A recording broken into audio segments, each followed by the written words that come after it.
Hello and welcome back to the channel. Thank you for all you guys that are supporting the channel with your subscriptions. We're slowly building up. We've got, I think, 130 subscribers now, and really appreciate that. And thank you if you are watching and yet to subscribe. So please like this video, please share, and please subscribe. Right, let's get to it then. Post-match. Liverpool 1, PSV 4. Yeah, not PSG, PSV.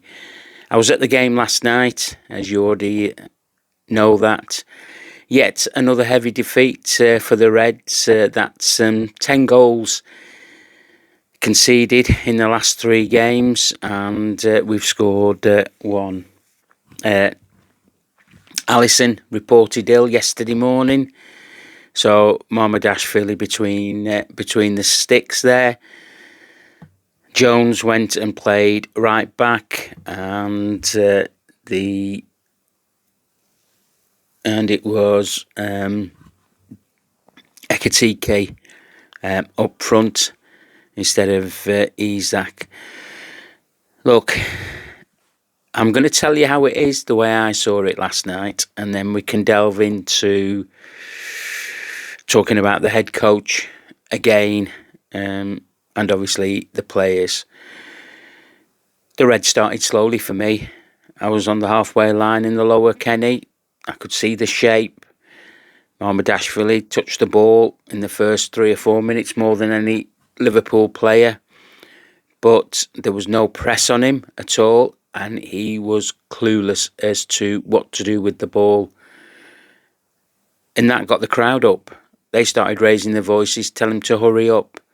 2 or 3 times he could have passed to Konate, who could have moved the ball out to Jones, but he didn't. He was looking for the ball going straight down the middle, which was never on because their press was high and they were stopping that. And in the first 2 or 3 minutes, you had McAllister doing that with his hands. I don't want it. You had Gravenberg doing that with his hands. I don't want it.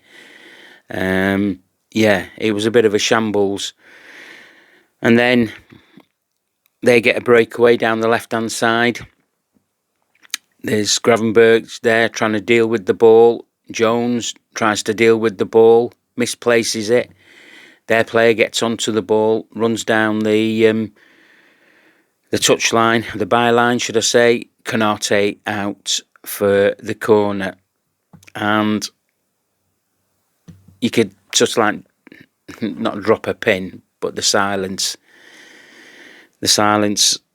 waiting for the corner to come in, and then a moment of what I can only say is pure madness by Virgil van Dijk. A clear, deliberate handball that you will ever see. Not sure why he went to the ref.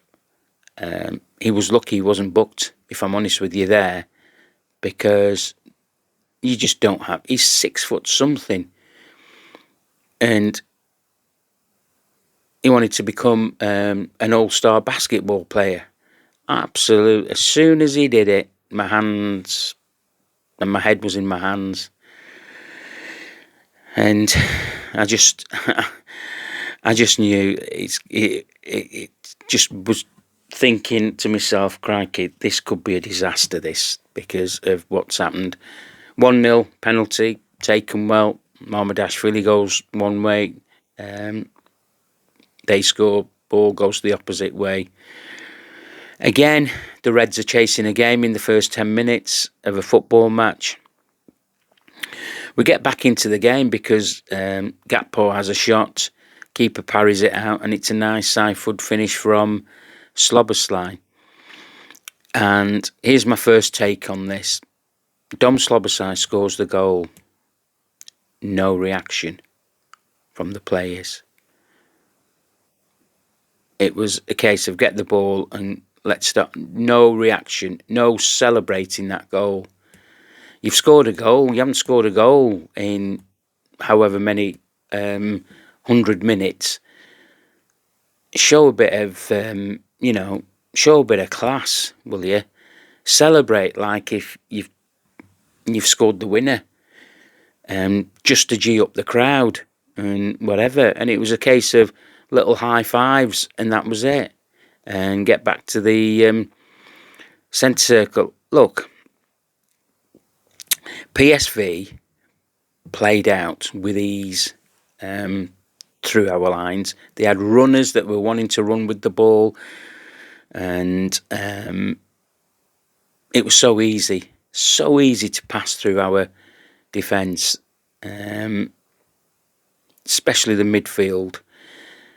Van Dijk finds himself out on the left-hand side because we haven't found a pass. They break, and he makes a heavy challenge, which he gets a booking for.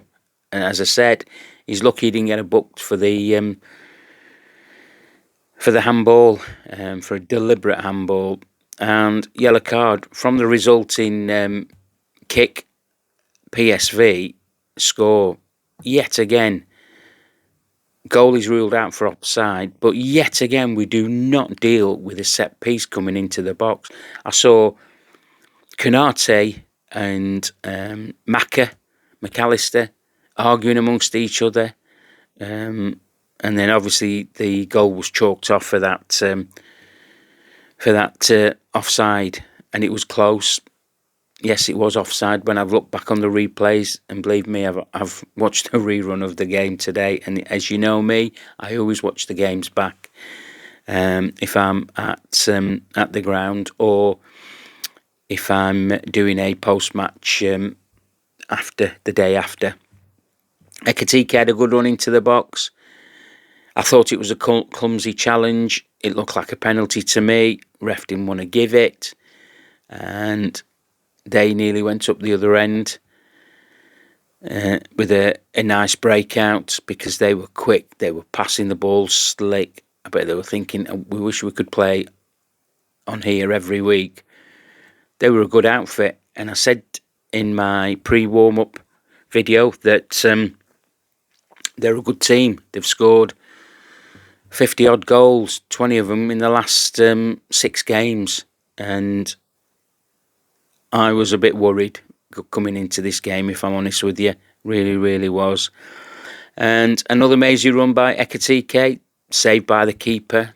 Tried to squeeze it through from the corner. Van Dijk heads onto the bar. And again, no one reacts. No, not a one red Liverpool player reacts to that. And they clear out with ease. Jones passed to Ekitike. He has another shot that's saved by the keeper easily enough. Kirkes crosses for Ekitike, tries an overhead kick, but it goes out wide. Half-time, 1-1. Second half, yes, we did have a bit of ascendancy first five minutes or so, but just piss poor defending by Mo Salah. The player just breezed past him if he wasn't there, and no one else reacts to that. So he has the freedom of the pitch in front of him, and he plays a great ball between the lines. A ball that's going through from a midfielder who's running in from deep. The ball's played between Konate and Van Dijk. Neither of them anticipate that ball coming in like that. Do you know, we've scored goals very similar to the one that they scored. I used to remember Mane making passes like that from the left-hand side, from the outside of his boot. And yeah, it was... Kirkes couldn't react. He saw the runner, but he's just not quick enough. He couldn't read the situation. Mamardashvili, he should have come out to narrow the angle. What I found out about this keeper, he's rooted to the spot, isn't he? Where I would have think that Alisson would have probably rushed out to try and smother himself or make himself bigger. The quicker he got out to the ball, but Mamardashvili just stood his ground, and he just let the player just hit it, goes through him, and it's 2-1. Dom Szoboszlai then has a shot, doesn't he? Saved, gap post chance. He heads it over the bar when he should have buried it.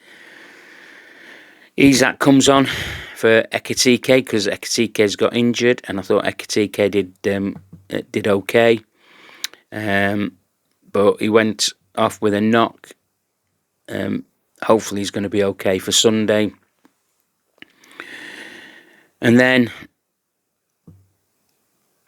Konate, disaster class, cannot deal with an easy ball, lets it bounce through his legs. Players outrun him. He's slow as anything. He can't recover.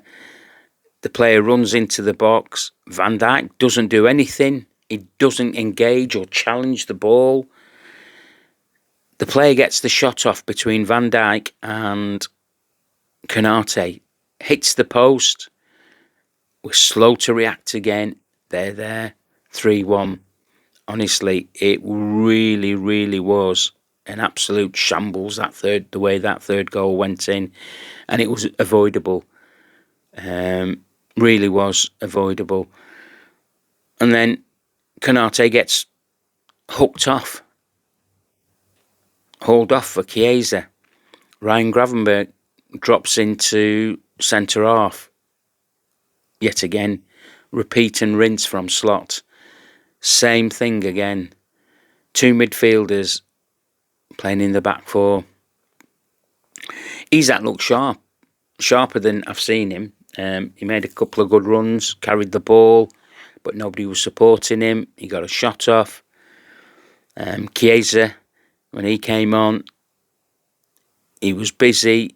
He was giving fouls away, stopping them from attacking, which that's what you want him to do.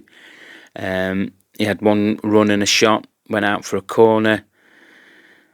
And then Cody Gakpo cutting in again. And I'm not sure what he saw for the pass, but he just give it to a PSV player. But Kirkus is overcommitted on because he's gone on the outside, but Gakpo decides to come on the inside again and ignore him. They break out on the right-hand side, our left-hand side, running, balls played behind Van Dijk, who's lost his pace all of a sudden, nowhere near. He's got three players to aim at in the box. He runs into the box. He has three players to pick from. Any one of them could have scored. Passes it to the edge of the box. He doesn't even take a touch. He hits it first time. Cracking finish. That was on 70-odd minutes. No, maybe 80-odd minutes. But when the third goal went in, the masses were leaving. They were leaving. But 4-1. I thought against Forest we were bad. And to see it live yesterday was absolutely horrendous. It was a horror show. An absolute horror show by the players. And whilst I was there, I was in the Arcles and I was having a look the videos that have been doing the rounds, and I saw the video with Arne Slot saying that he's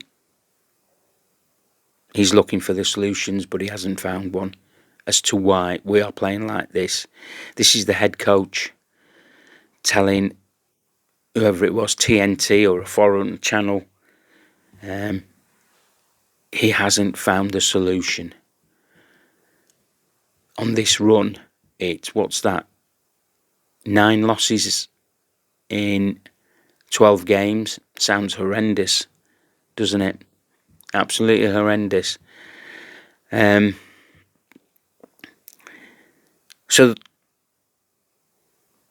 the game finished. I'm going to touch on my lad was at the game. He went with work and he was in the main stand in the middle where the prawn sandwich brigade are, the hospitality. He was on level with the edge of the 18-yard box, and he had a clear view of the Van Dijk penalty. Couldn't believe it.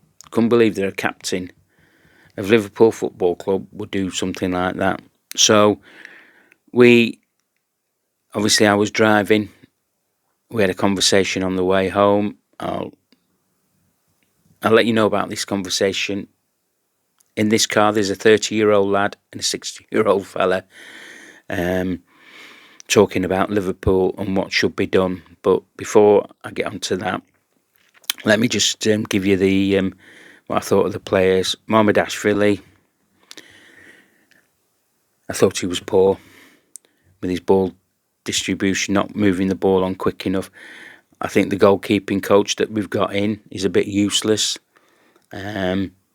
because he's not a patch on the last coaches that we've had in that department, because he can't be making the same, I wouldn't say errors, but judgments.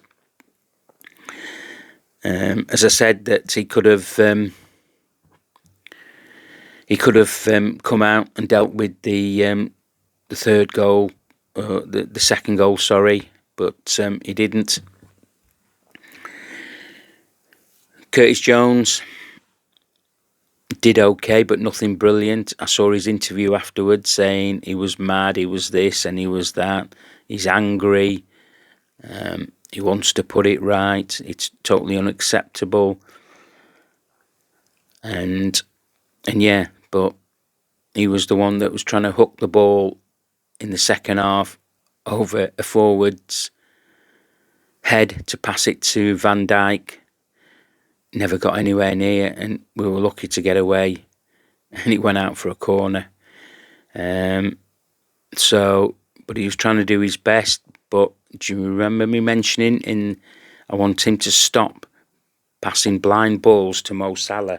He's probably the worst forward to give the ball to this season, because he's not going to do anything with it. I thought Kirkes did okay. I can't say none of the goals were his fault. He could do nothing with the running, because he was committed and we lost the ball cheaply. And it all happened down the right-hand side when Salah decides to let the player run past him and have the freedom of the pitch.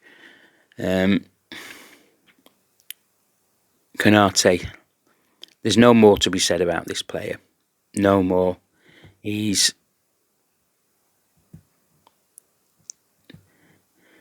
I try to be constructive in my criticism, but when you watch him live, he's just not at it. He's just not good enough. And yet he's a Premier League winner. He's won the Premier League. And I don't know what it is. If it's about his contract or whatever, but he just was not honest. He was absolutely garbage. And talking about garbage, I thought our captain was. You want senior leaders on the pitch to be leading and showing examples. He was far from that. He was absolutely far from that. He was wanting to argue with the referee more than concentrate on the players and organising his team. He had a very, very poor game. And as I said earlier, he could have been sent off. And with 2 yellows. So yeah. Midfield, McAllister is so slow. I can't think of him making a one killer pass through the lines. They always went sideways. Incidentally, Liverpool had 500 touches to 300 touches of PSV or something like that. But they're just sideways passes, because that's what we tend to do. That's how we are. So McAllister had a very, very poor game. Ryan Gravenberch, they've cottoned on to Ryan Gravenberch. get two players on him. He can't drive forward with the ball. He's not protecting the back four. And he's found out. Dom Slobberslide, yet again, doing lots and lots of running, closing down. He was the only one that was doing that. And when the second goal went in, he just turned around and threw his arms up in the air because he couldn't believe it. He was doing the press, and there was no followers on for him. And people felt sorry for him. He tired. He gave a couple of loose passes, but he would do. But he was let down by his teammates. Ekitike did okay. He did try to do things, got his shots off. You're sort of like on your edge of your seat when he runs with the ball. He's got such a good physique, and he's hard to get the ball off. I said he was unlucky not to get a penalty. In my eyes, it would have been a penalty. There's no bias about that. It was a clumsy challenge, but he still went down. Ref bottled it. Gakpo, another one. Very, very poor.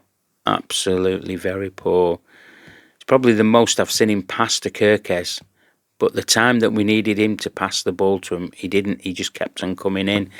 And it culminated with their fourth goal. So he really is not giving it his all for the Reds in a red shirt. Mo Salah, first half, opens up a chance, blazes a shot that goes high into the Annie Road stand, and I mean high. It goes right to the back of the PSV supporters.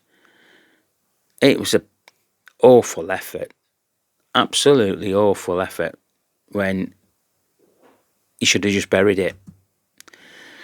So he was poor as well, and like I said, he's got to take blame for that second goal of how he let that player go past him. If he'd have tripped him up, cheap yellow, trip him up, stop the attack. So yeah.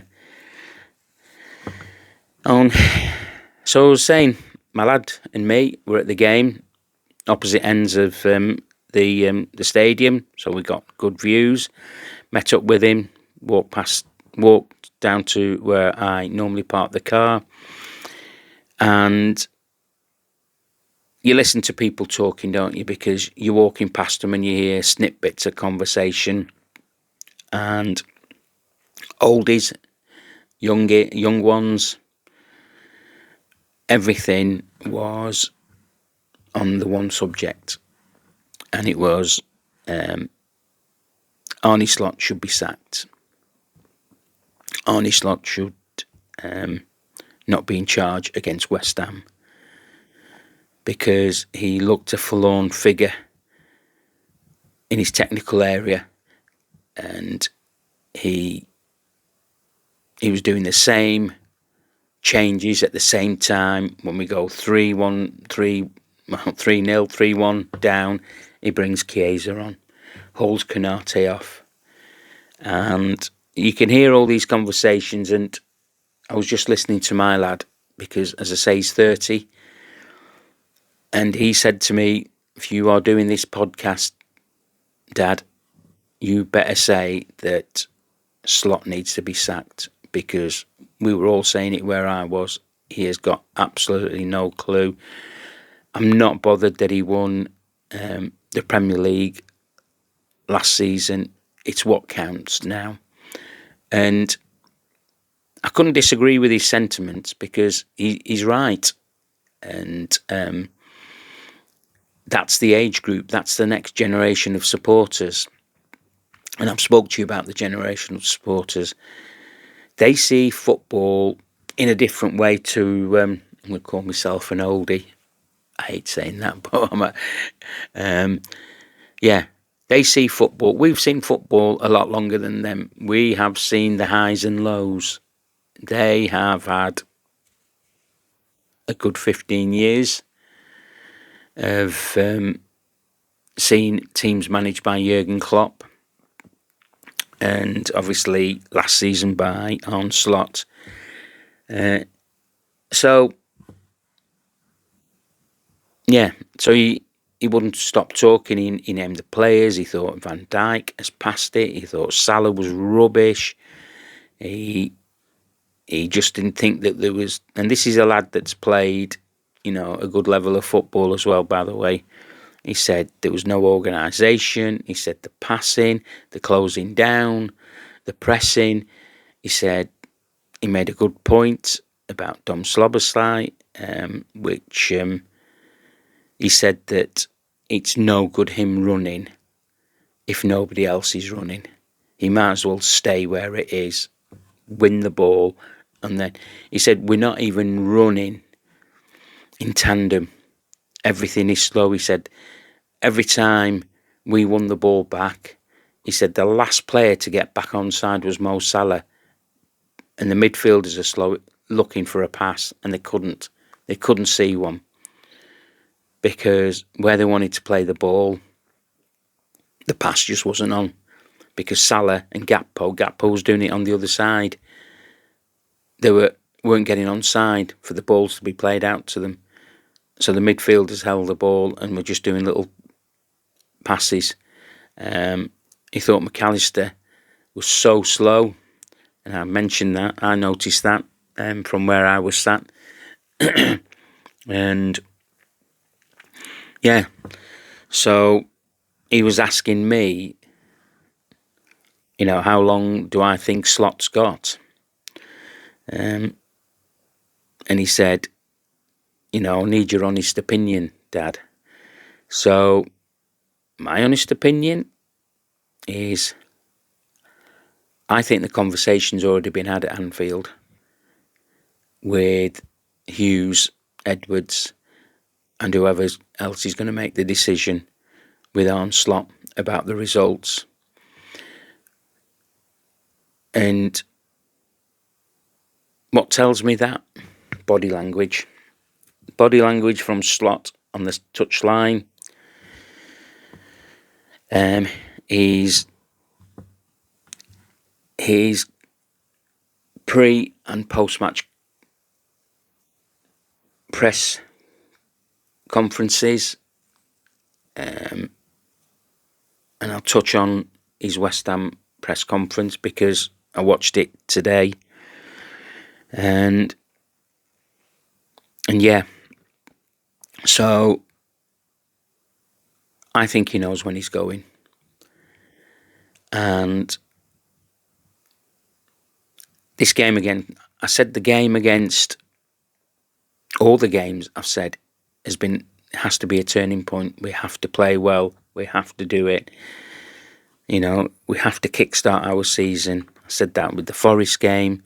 Said it with this game. I said this game was going to be a hard game, and it proved to be right, because the players and the head coach are not doing it. Absolutely not doing it. So, yeah. He said, who do you think's going to, if they get rid of him, who do you think's going to be the interim manager? Or who do you think they're going to go for or wait for in the summer? So, I'm going to put my my thoughts on what might happen, what the discussions might be if they get rid of Arne Slot. I don't think Giovanni Van Bronckhorst should be anywhere near looking after this team. I don't think Aaron Briggs should be anywhere near coaching this team or this squad. I think Arne Slot, Specky, Hushloff will also be relieved of his duties at the same time. So they'll go probably internal. I've heard Stevie G's name mentioned, just to get some passion back into the team. No, that's not going to happen. No. Look, Stevie G managed at Glasgow Rangers, Scottish football. Only 2 teams in it. He only had to beat one of them, and he did that. And then he's had the Villa job. Didn't work out for him, got sacked. Even went to Saudi Arabia. Didn't work out for him. So, no, I don't want him at Liverpool. Great player. Absolutely great player for the club. He's a legend at the club. Local lad-ish, Heighton. But, no, not for me. So I think this is what might happen. I think Rob Page might be, or has already been asked to look after the first team until they get the manager sorted out. Do you remember Rob Page? He's our under-21s head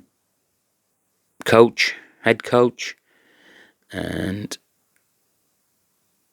he's had a bit of managerial experience, hasn't he? He's managed Wales and things. This is only my guess. I'm not saying it's going to happen, but there has to be a contingency plan put in place. Because if you're going to look at managers, you've got to have a look at managers, for me, that have already got jobs in situ. Don't choose a manager that has been out the game for a while, because it ain't going to work. Not at Liverpool Football Club. We're a massive club, and we can talk about why the players are not playing well, why the manager's not doing it, why the players are not reacting to the manager's tactics. But there is a divide there is now a divide in the supporters, in the fan base. You've got the older generation say that we don't sack Slot, we keep him, we give him time to turn things round. I don't like the saying he's got credit in the bank. Nobody should have credit in the bank. You live and die by the results on the football pitch. He's a head coach. He's not a manager, so he's not managing his players. He should be tactically getting his players prepared for each game. They should be having a look at the messages, the training sessions, and taking that onto the pitch. You can talk about there's lots of players out injured. Other teams have got players that are injured. You can talk about the new signings haven't bedded in. Yes, yeah, they haven't. But at the end of the day, they're professional footballers. What do you want them to bed into? So we see the qualities, because they're all quality signings. And yes, they've not gelled, but we're talking about players who have been at the club and won things. The senior players who aren't doing it anymore. And like I say, you can talk about all sorts of things. I don't want to keep harping on bringing about Diogo Jota, and the effect that's had on the club. And I've said this previously about him. It just doesn't affect the players, the coaching side. It'll affect the girls in the canteen, the kit man, and whatever. But that display yesterday was totally unacceptable. So I don't know who the next person's going to be. My lad said I'd ask Jurgen Klopp to come back to look after the team. He knows the club inside out. And I think he said that if Hughes and Michael Edwards had anything about them, they'd ask him to stop this rot, because in the form table, if it's the Premier League, we lie 19th form table, and that is totally not acceptable. Totally not acceptable at all. So I want to touch on the West Ham game now. I've said my bit about what I think might's going to happen, and I think Arne Slot hasn't got much left. Probably hasn't got much left in the tank. So, yeah. On Slot's press conference, he said, "We fight on. We improve. Conversations with Michael Edwards and Richard Hughes have been the same for the last year and a half. And we talk just as much as we do when we're winning and as we do when we're losing." I wonder why he said that.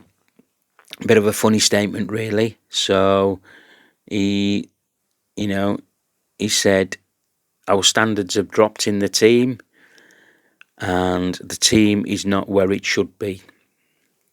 So he said, if you lose, you have to keep fighting together, and we must reward ourselves when we do things properly. So again, I'm not so sure what he means in that statement. Regarding that, they meant the journos, who I thought were quite timid in the questioning, were asking, is he under any pressure? Listen, any manager's under any pressure in the Premier League. Any manager. And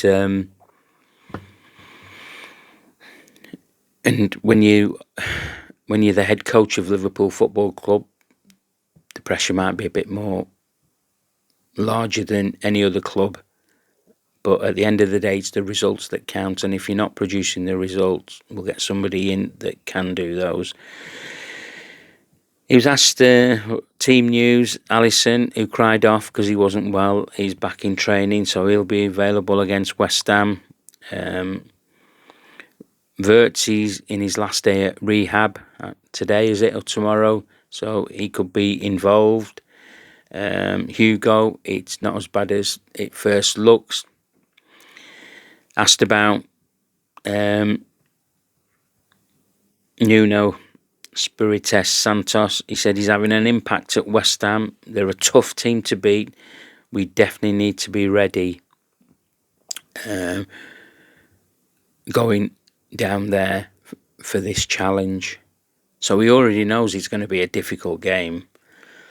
He was asked about Jones's passionate response at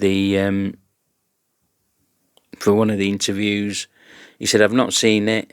And the reporter said, "Look," he said, Jones said he was angry. We need to stop this, but he's passionate. This is Jones saying this. He doesn't know what's going wrong, but we need to stick together. The theme here seems to be stick together. Why is this sticking together important all of a sudden? But we're still losing games. So who's not sticking together? Who's not performing? So he was asked about how do you build the confidence after you go, or what were your instructions when you went 3-1 down? And he said a funny thing. He said, "Well, I couldn't shout to him because where I was to give him any instructions." He said, "I give him the instructions before the game, in training before the game, and at half time." And again, bit of a strange thing to say. So he was asked about Joey Gomez. He said, why he's not been given time. Was he ready after his injection? And he said, yes, Gomez could have had some minutes, but he said, I didn't want to do that. because just in case Konate got injured. And so he might be another one. And he said he didn't want to take the risk with him. Now, when he says he didn't want to take the risk, why is that? Does he not trust him? Will he make a mistake, just like Konate? Or does he think the risk is that, injury-wise, he's not worth the punt? So yeah. And he said, look, I saw the players, they kept fighting after we went 2-1 down. Yeah, there was fight, but there was no endeavour, was there? You can have fight, but you need endeavour with it. And he said he thought they were in it and they had the chances, but we don't create goal-scoring chances. We don't do... we've had the luxury of having Mane, Bobby Firmino and Salah, peak Salah. But we don't have this with the front three because it's been a chop change start to the season with the players. It's a good job we won our first 5 games, isn't it? To get the 18 points, I'll tell you. So yeah. What do I think? On Sunday, obviously, getting behind the team. Am I looking forward to it? I've got to look forward. It's been my team for 55 years. I've got to support them. I've got to back them. But at the moment, it ain't happening. We ain't throwing the kitchen sink at it at the moment. We're doing some stupid things with the substitutions. We're doing stupid things, individual errors. We're not playing as a team, and it's quite evident, especially when you watch it live. I was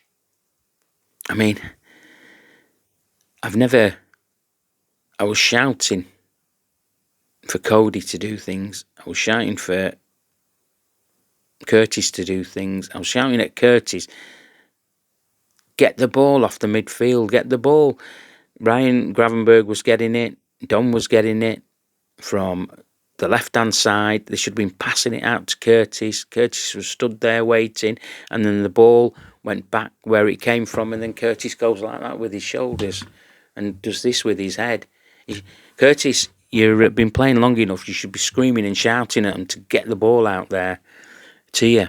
But Cody Gakpo, no defensive things in his head. Absolutely none whatsoever. So yeah, what do I think? West Ham, difficult game again. They are on the up. We've always done well at West Ham. If we get beat, which probability is, 80-20 percent-wise, if we get beat, this is going to be an all-time low for us because it's 1953. Since 1953, this is the worst run of any Liverpool team. And I think it's going to get worse before it gets better because it's the same old, same old. I'm hoping that, obviously, Alisson will be back. In his press conference today, I was thinking he's looking, because the journos were asking him about putting different players in because you keep using the same players. And I'm thinking, that's a good question to ask him, because I would ask him that question, will other players get game time? And he said, they have to show me what they are doing in training. Well, I'm sure when Chiesa came on, he was busying himself about. He mustn't be doing anything in training if Mo Salah is playing in front of him. So here's my team. Okay, my team would be Alisson, unfortunately, for me, I'd have Curtis playing at right back until either Frimpong or Conor Bradley's ready. In the centre, I would play Gomez with Van Dijk and play Kirkus left-hand side. I thought Kirkus was okay. Midfield, Dom, Ryan, and I have to throw Maka in there, although Maka is not pulling up the trees. I can't think of anybody else other than Curtis to go in there. And then up front, Ekitike on the left, Isak in the middle, and Chiesa on the right-hand side. Let's just do something totally different and see where we go with that. Let's see if we can get a tune-out. Let's see if we can draw a game and maybe win a game, but not lose a game. Let's see if we can do different tactics. Because teams where we are, we're 12th at the moment, they'll be looking at us and they'll be saying, when are we playing Liverpool next? We can beat them. Let's go to Anfield because we can beat them at Anfield. Or they're coming to us. We'll easily beat them at our place. Let's see what we can do on Sunday. Obviously, we'll have to get behind the Reds. The away fans are always fantastic when they travel in the numbers up and down across to Europe. They'll be getting behind the team, but the team has to deliver. The reason that the press conference was done today was because Liverpool have given the players the day off tomorrow, and then they'll be back in training on Saturday, and then they'll play the game on Sunday. Bit strange one, people will say, why are they having the day off on Friday? Because they'll have the day off. It's a warm down day today after a midweek game. And he said that they won't be doing much training, it's just a warm down session. But that's how it is, and I don't know if Liverpool are trying to do things a different way. But yeah, that's enough from me. It sounds a bit lethargic and boring, doesn't it? But we have to look at it what it is, and it ain't good at the moment. And it ain't getting any better, and we as supporters are suffering now because we're seeing it week in and week out. I had a conversation with a PSV fan before the game yesterday in the pub, and he said we're just a Dutch Farmers League, and I said no. I said, we're worse than you at the moment. I said, because we watch ourselves. And he said, what did you want from this game? And I said, a draw yesterday. I did not want us to lose. And we did lose. And we were drawing the game for a very small period of the time. And then we just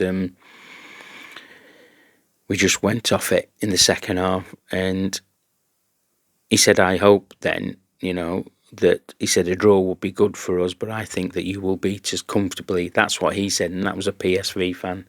But he'll be cock-a-hoop.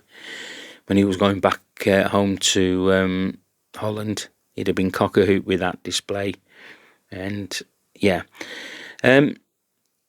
Okay, I'll do a post-match on Sunday after the game. It'll be out at 7, but there's a new feature video I'm going to start doing. I'm going to do a tactics board feature. I will have a tactics board on this desk, and